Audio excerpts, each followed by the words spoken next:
yaduheza umwuka, iminsi yirukana abana ku mashuri, iminsi yirukana abasenga mu nsengero, iminsi duhisha amasuri katwambika agapfukamunwa.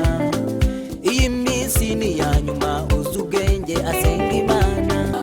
Haleluya, haleluya, Yesu nashimwe. Amazina yanjye nitwa Habamungu Jean Damascene Yosua, bakunda kunyitabira ku mashyiga. Ndi umugabo, ndubatse, mfite umudamu n'abana batatu, ndashima Imana. Kuri iyi rero album ya gatatu nasohoye yitwa Birahiye, ndimo gushishikariza abantu ko Yesu Kristo agiye kugaruka. Nagira ngo rero muri izi ndirimbo nasohoye baririmbire n'indirimbo, dore ko nkunda kuririmba indirimbo zaririmba Imana, kuko niho nkunda gucisha ubutumwa bwiza. Mfite rero indirimbo yitwa Injyana muntu. Iyi minsi ni injyana muntu, utitonze nyamuneka yaduheza umwuka. Nagira ngo rero mbere na mbere hanyuma ntangire nyibaririmbira, ariko mbere yuko mbaririmbira nagira ngo mbanze mfate aka kanya dusengane Imana, hanyuma tuze no kuganira ku ijambo ry'Imana Uwiteka nshyize ku mutima. Ndagushimye Data uko uri kumwe natwe ndetse n'abaduteze amatwi. Ndakwinginze kugira ngo iki gitaramo tugiye kugira kinezeze buri muntu wari wese, ariko ubutumwa bwawe bwiza budufashe guhinduka kugira ngo twitegure ijuru. Urakoze kukomeza kudushyigikira no mu ijambo ry'Imana turaganira, ndetse no muri izi ndirimbo zigafasha benshi, mu izina rya Yesu, amen.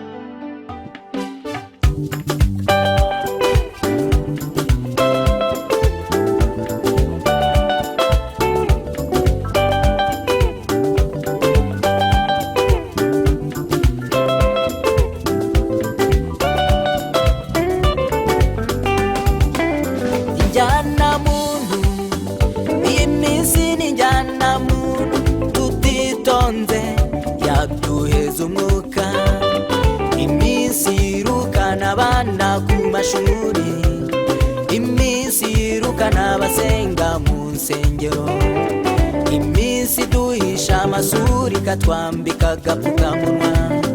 Iyi minsi ni ya nyuma uzi ubwenge asenga Imana. Yesu ndamukunda, yarabiduteguje ngo tutazatunga n'impanda tutiteguye.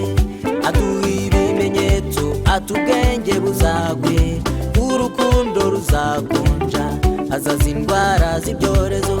Ngaho namwe nimumbwire icyo iyi minsi yatse, ndabonaho bukera irabyara umuriro.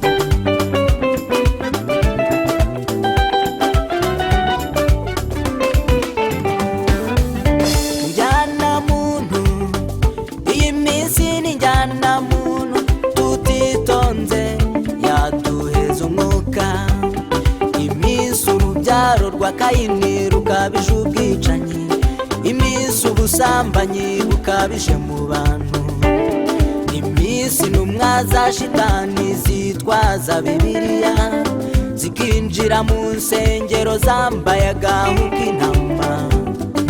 Wazibona ukagira ngo nazo zije gusenga, kandi ari impyisi ibihehe zije kumara inama. Yesu ndamukunda, yarabiduteguje ati bene abo bazaba bishushanya bafite ishusho yo kwera ariko bahakana imbaraga zako kubera imirimo mibi yabo. Ni nayo mpamvu tubona bicira abandi mu nsengero kandi bidakwiriye, abasambanyi n'abajura batigera bihana, inkozi z'ibibi zitandukanye zidasaba imbabazi Imana. Unga umuriro, imana iregereje, tunga umuriro. Unga umuriro, imana iregereje, tunga umuriro.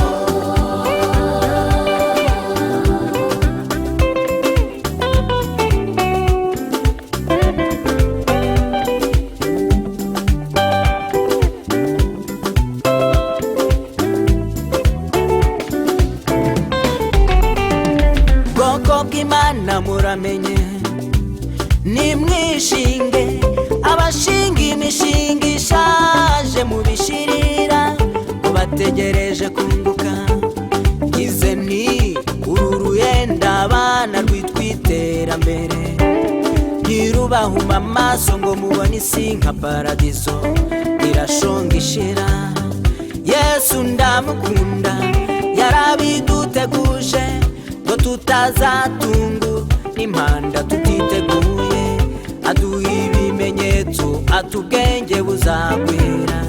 Niyo mpamvu iri terambere ari iry'umubiri gusa, abantu babura umwanya wo kujya gusenga, ariko uwo gusambana wo bakawubona. Abandi babona umwanya wo kwicira abandi ubusa, uwo kwicuza ibyaha wo bakawubura. Niyo mpamvu mbabwira nimube maso, kuko nawe ubura umwanya wo kwitaba Imana. Ibyo yaruhiye byose bikamubwira ngo igende, ntituzi iyo wavuye, ntituzi niyo urimo kujya.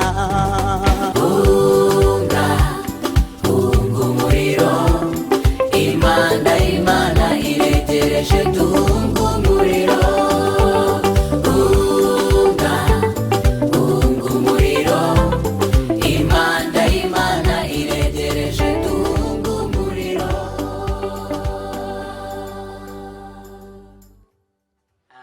Murakoze cyane rero, Yesu aduhana umugisha.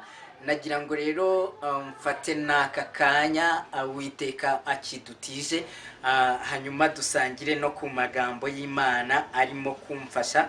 Turasangiramo amagambo y'Imana ari mu gitabo cy'ibyahishuriwe Yohana, ibice ni 22 umurongo waho wa 12. Reka dusome aya magambo ku murongo wa 12. Haravuga ngo dore ndaza vuba nzanye ingororano, kugira ngo ngororere umuntu wese ibikwiriye ibyo yakoze. Ndarufa na Omega, uwa mbere n'uwa nyuma, itangiriro n'iherezo. Hahirwa abamesera ibishura byabo, kugira ngo bemererwe kwegera cya giti cy'ubugingo, kandi banyure mu marembo binjire muri rwa rurembo. Hanze hazaba imbwa n'abarozi n'abasambanyi n'abicanyi n'abasenga ibishushanyo, n'umuntu wese ukunda kubeshya akabikora. Uwiteka aduhana umugisha. Iri rero ni ijambo ry'Imana numva Uwiteka ashyize ku mutima wanjye muri ino minsi, cyane cyane ko abakunzi banjye mwakundaga kuvuga muti nyamuna Yosuwa cyangwa se biri ku mashyiga, umwe twumva ko tudakunda kumubona, tudaheruka kumwumva. Ariko nagira ngo nanababwire yuko burya bene data inkoni hira igihe, buri igihe cyari kitari cyagera, haciye imyaka myinshi nashyira ibihangano hanze.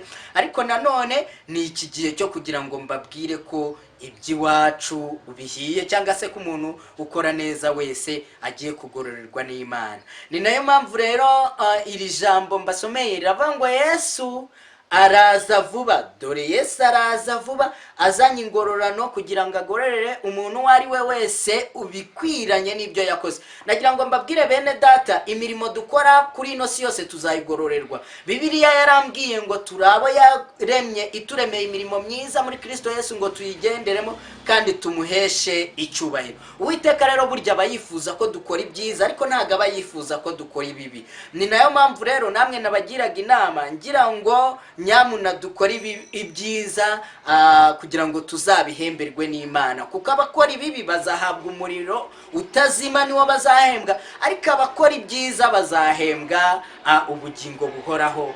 Imana idufashe cyane. Nagira ngo rero mbabwire ibi bintu mu byitondere. Ni nayo mpamvu naririmbye ngo injyana muntu iminsi ni injyana muntu tutitonze yaduheza umwuka. Kandi nararirimbye ku ndirimbo ye yitwa Birahiye, ndarimba ngo izirwanira mu mazi n'izirwanira mu mashyamba, izirwanira mu ndake n'izirwanira mu ndege. Itangazo: izirwanira mu butayu n'izirwanira mu bukonje, izirwana mu gihe cy'imvura n'izirwana mu gihe cy'amapfa. Itangazo: ingabo za Yesu ziri ku rugamba, nimwumve iby'iwacu birahiye. Yesu aduhana umugisha. Nta kindi kintu rero ndashakaga kuvuga iyo mvuga ngo izirwanira mu butayu n'izirwanira mu bukonje mu ndege. Simba mvuga izi ngabo zisanzwe, ahubwo mba mvuga abantu mukunda gusenga Imana. Bakunda gusenga Imana, ukaba wasenga uri mu modoka, ukaba wasenga uri mu butayu mu ishyamba se, ukaba wasenga uri mu ndege, aho uri hose ukamenya kubahisha izina ry'Imana, ukamenya ko ariyo yakuremye. Nagira ngo ngutangarize ko Yesu ari hafi. Ni nayo mpamvu ndimo kuvuga ngo itangazo: ingabo za Yesu ziri ku rugamba. Abarimo musenga, abarimo mwihana ibyaha, abarimo mukora imirimo myiza yo gukiranuka, nagira ngo rwose mbabwire ngo Yesu agiye kugaruka kuza gutwara itorero rye ryera. Hanyuma rero iri jambo ryavuze ngo Yesu araza vuba azanye ingororano ngo agororere umuntu uwo ari we wese ibikwiranye n'ibyo yakoze. Nagira ngo mbabwire ko buri muntu ibyo akora ku isi azabihemberwa. Niba uri umusambanyi, abantu benshi nsigaye mbona barateye imbere mu bintu byo gukora ibyaha, cyane cyane ko turi no mu isi y'ikoranabuhanga, aho abantu bakorera ibyaha no ku matelefone. Ugasanga ubusambanyi basigaye bakorera no ku matelefone, mu mvugo bavuga. Umuntu arahamagara uwikana arangiye akamwohereza amafoto nk'uko yavutse, umuntu arara kuri telefone bugacya, umuntu arakora ibintu byinshi, umuntu ariba akoresheje amatelefone. Ibyaha by'ubu ngubu byajemo ikoranabuhanga cyane. Hanyuma rero nagira ngo mbabwire ngo umuntu uwo ari we wese, niba uri umusambanyi, niba uri umujura, hari n'abandi bantu bicira abandi ubusa. Ujya kumva ngo umugabo yishe umugore, umugore yishe umugabo, umwana yishe se, se yishe umwana. Ibyaha biriho muri iki gihe ni ibyaha by'indengakamere. Kandi nagira ngo mbibutse ko nubwo mubona bino birwara by'ibyorezo nabyo biba birimo biza byivangamo, burya kenshi na kenshi nuko abantu baba bakabije gukora ibyaha, abantu baba bakabije gusinda, abantu baba bakabije gusambana no kwicana, hanyuma bikarakaza Imana igashyiraho yashyiraho akantu. Ibi bintu nubwo biba biza, biba bigira ngo hari bidukebure, twitegure, tumenye ko Yesu yavuze ko no mu minsi y'imperuka hazaza indwara z'ibyorezo. Ariko ikibabaje nuko abantu batumva, nuko abantu badashaka kureka imirimo mibi yabo ngo bahindukire bakorere Imana. Ariko bene data, nagira ngo nanone mbabwire abantu mukunda gusenga Imana. Haleluya.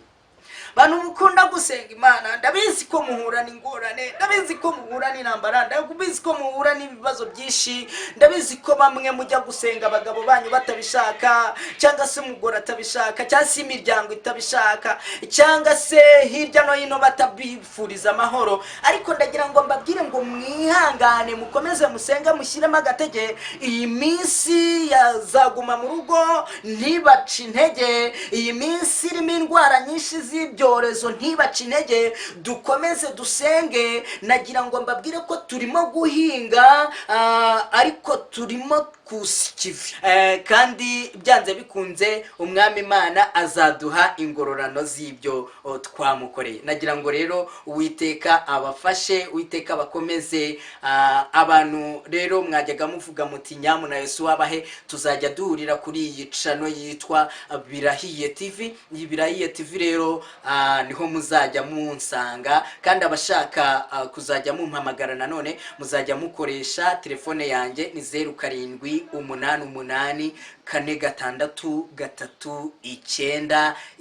0788463998. Reka dusoreze ahangaha rero, dufate aka kanya dusenge Imana, dushime Imana. Mwakoze cyane kubana nanjye kandi ndabakunda cyane. Imana Data ndagushimye wadufashije muri iki kiganiro tugiranye. Ndasenze ndakwinginze kugira ngo abumvishe ubu butumwa bahindure kandi ubahe imbaraga kugira ngo baharanire kuzarya ku byiza wateguriye abagukunda. Urakoze kubyumvishe muri byose mu izina rya Yesu. Amen.